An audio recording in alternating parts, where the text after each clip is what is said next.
Ça, c'est l'île de Ré comme on la rêve. Un seul vélo, un moulin et personne d'autre.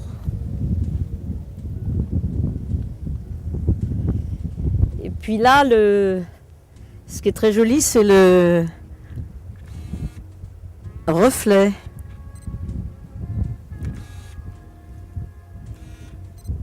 Qui veut pas se laisser prendre le reflet des tuiles. Chichou charme.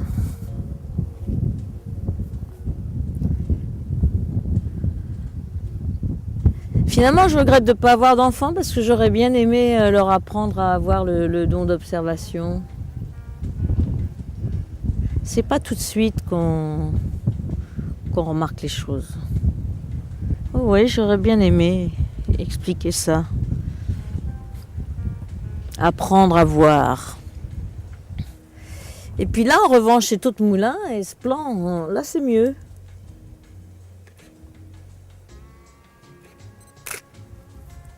Je me souviens d'un séjour en Arles où il y avait Hans Sylvester, qui est un très bon photographe, qui parlait. Alors il avait mon âge, c'était il y a 30 ans, ce qui ne me rajeunit guère. Et il parlait de ses photos et il disait en photo, il faut se lever tôt et se coucher tard. Enfin, il faut beaucoup se lever tôt pour avoir des lumières exceptionnelles.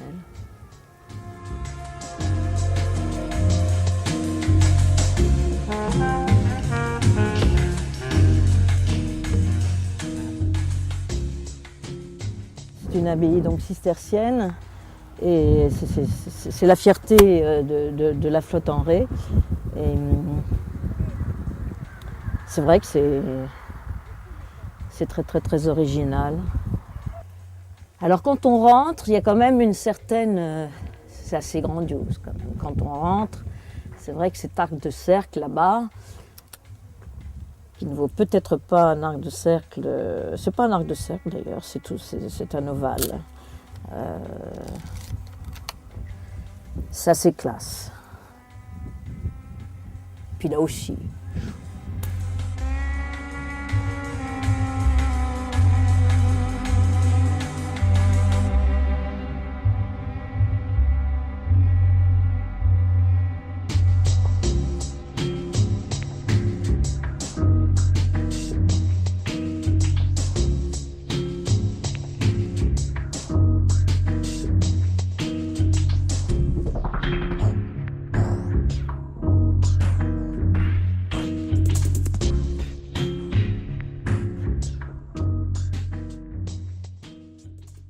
Alors à cette heure-ci, c'est quand même les couleurs de charme, avec les ombres. Les ombres portées. Je crois que j'ai commencé à regarder les ombres portées quand j'ai acheté... tiens, regarde, une ombre portée encore. Ça, j'aime bien ça, l'ombre portée. En 1981, j'ai acheté des photographies en Arles d'une photographe dont j'ai oublié le nom, mais les photographies sont à la maison. Et c'était précisément des ombres portées. C'est bien de regarder quelque chose, puis de se dire « Ah, mais il y a une ombre portée ». Et l'autre jour, pour la 10 millionième fois, j'étais en train de photographier le port de Saint-Martin. Et puis il y avait un bateau rouge, mais il était 7 heures du matin. C'était pas vraiment mon heure. Et il y avait une splendide ombre portée précisément de la maison de Chaplain-Midi qui se reflétait dans le lac de l'eau parce que l'eau était très plane. Et puis il y avait la duplication du bateau rouge. C'était un autre bateau rouge, celui-là, d'un bateau de pêche qu'on voit beaucoup à Saint-Martin, en ombre portée dans l'eau. Alors quand on est observateur en photographie, pour avoir ces ombres portées, il faut les faire entre 6h, 7h, 7h30 du matin au lever du soleil.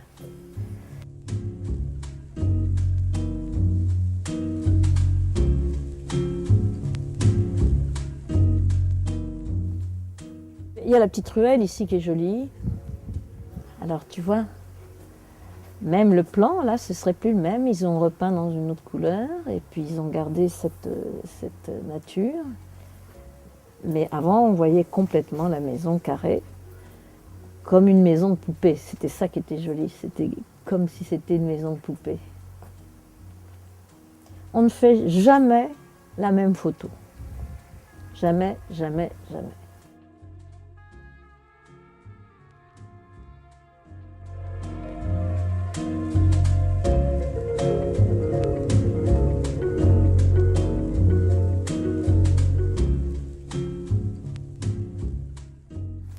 Alors j'ai photographié cet endroit 10 000 fois. Et puis les enfants aussi. Enfin, j'adore cet endroit. C'est un coin de repérage pour le cinéma absolument idéal. J'y ajouterai le visuel de le premier livre, donc, qui était le livre sur l'île de Ré, Doré à leur fin. Et on vient d'être élu au patrimoine de l'UNESCO. Mais déjà, il y a 15 ans, j'avais mis en avant les très beaux remparts de Vauban. Il y avait 3 couvertures à ce livre. Celle qui avait le plus de succès était celle d'une petite venelle fleurie aussi et bourrée de charme, qui se trouve dans le nord de Saint-Martin. Et là, cette photo qui était or, au coucher du soleil, et gris anthracite ici, c'était une très très très jolie photo qui n'était pas du tout trafiquée. Enfin, ne soyons pas trop passéistes, il faut aller de l'avant. Et on va essayer d'aller découvrir peut-être d'autres endroits cet après-midi, avant de repartir à Paris.